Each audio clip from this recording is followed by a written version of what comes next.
Hello again at Terhune Orchards. I'm Pam Mount, and we are enjoying our spring. It's warm, it's going to be fabulous growing season, but now you have to start. So one of the best way of starting is to decide what you want to grow in your garden.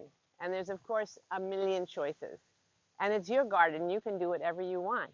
But right now we're going to think about putting in some vegetables. And then another week we'll talk more about flowers. But basically on both flowers and vegetables, you want to figure out how big this plant is going to go. Now you can put them in pots on your porch if you only have a porch, but if you want your tomato plant to grow big, you have to use the big pot. If you have a small pot, then the plant will stay small. Similarly in the garden, if you cram in a lot of stuff, they will not grow as large as if you leave spaces in between, although that's hard to do now because it looks like it's not all the way planted. But let's start with perhaps a tomato plant, which is everybody's favorite, and it takes a while for a tomato plant to grow and have tomatoes. So it's just as well to start as soon as you can, which is now that we have our night temperatures are 55 and above. I always say start in May because the nighttime temperature is what you want to worry about. If it goes below 55, then the plants get a little tense and they're not happy. So, but these plants, these vegetable plants that we have now are cool weather plants. They can take it at 55 or so. Later on, we'll talk about other ones that are a little bit more delicate. But tomatoes are okay. There are lots of different kinds of tomatoes. And we always grow here at Terhune Orchards Gary's favorite. If he likes it, everybody likes it. But there's cherry tomatoes, and there's big slicing tomatoes, and there's heirloom tomatoes, and all these things will be coming on more later, but right now, this is Gary's favorite. Then another cool evening crop that's okay to plant now are cabbages and kale. So there's red cabbage and green cabbage. Now, of course, cabbage takes longer if you want it to head up. But if you don't care whether it heads up or not, you can eat it whenever. This is your cabbage. You can eat it whenever you want to eat it. Just take a couple of leaves off the outside or whatever. So we'll plant some cabbages and some kale, both green and red kale and Toscano kale. And I think this is good for today. We'll put some herbs in our garden next week and see how we can fit in our herbs as a companion plant to some of these vegetables. Here at Terhune Orchards, of course, we grow rows and rows and acres of vegetables and flowers. But right now, we're in the children's garden because in the summer we have a children's camp, and they tend this garden and plant more things and harvest it and eat the vegetables for lunch. But right now, I'm just getting it cleaned up and ready for them. So I want to have some things growing. But first, you have to know that if you have a weed patch like this, you've got to get rid of your weeds one way or another. So we pulled all the weeds out of these beds that had grown over the winter so that they're nice and weed-free at the moment. And we hope that we can keep it that way with a good hoe and a lot of pulling and keep the weeds out, because weeds compete with the vegetables and the flowers. And they're so aggressive that they usually get all the nutrients out of the soil and the water that we really want to be here for the vegetables. So yesterday I planted part of this garden for an herb tasting and smelling kind of garden for the children. And as you can see, I left spaces in between because these plants are going to get much bigger. But, already somebody ate my parsley. Well, that's okay. I plant a lot because I know particularly parsley is loved by chickens and caterpillars.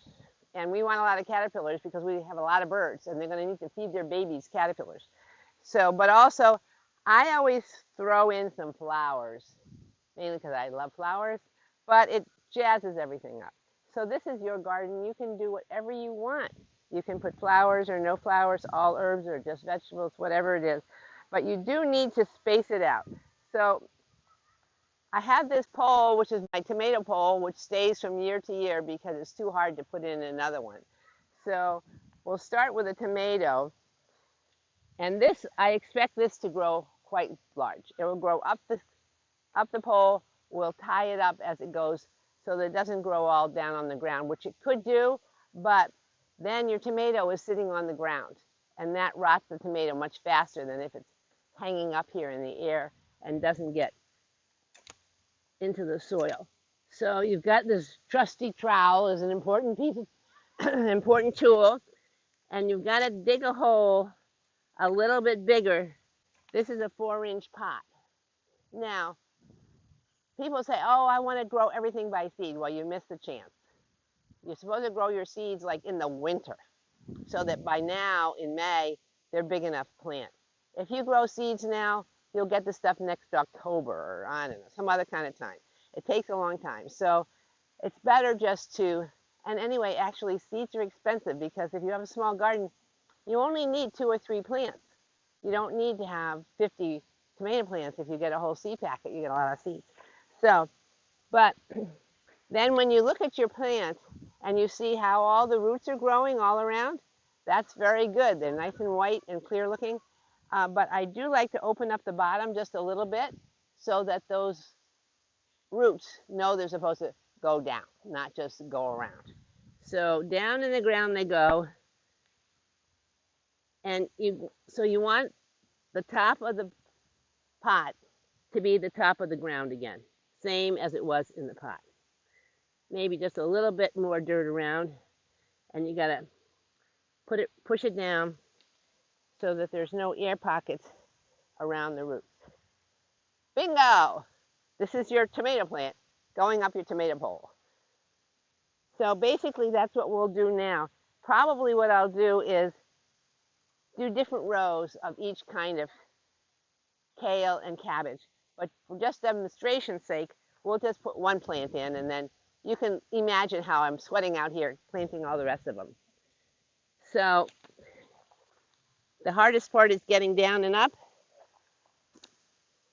I'm going to kind of dig my hole a little bit away from the edge because I might want to come back here.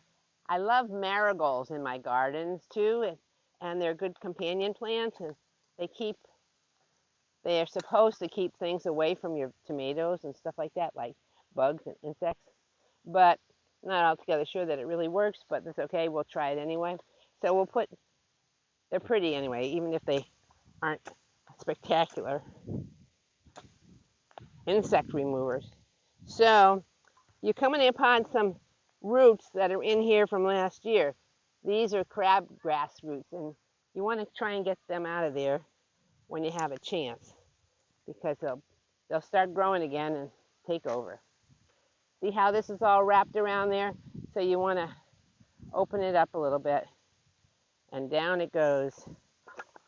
Now, if you have a chance, you should water your new plants in. Now tomorrow it's going to rain anyway here, so we don't have to worry too much, but you do, when they're young, have to water. Now I'm just going to plant one more, but you get the idea of how it's all going to go. And then you get enough water to just water right around the plant is good enough, like a cup or two of when it's small like this. But then you have to keep track of the weather. And if it hasn't rained for a few days and you come out here and everything is super dry like this, you need to put some water on these poor guys so that they will grow. Water is key. Sunshine, good dirt, and water.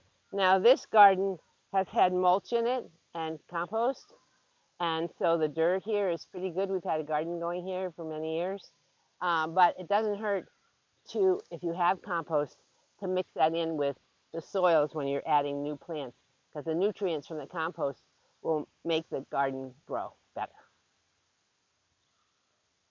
There you go.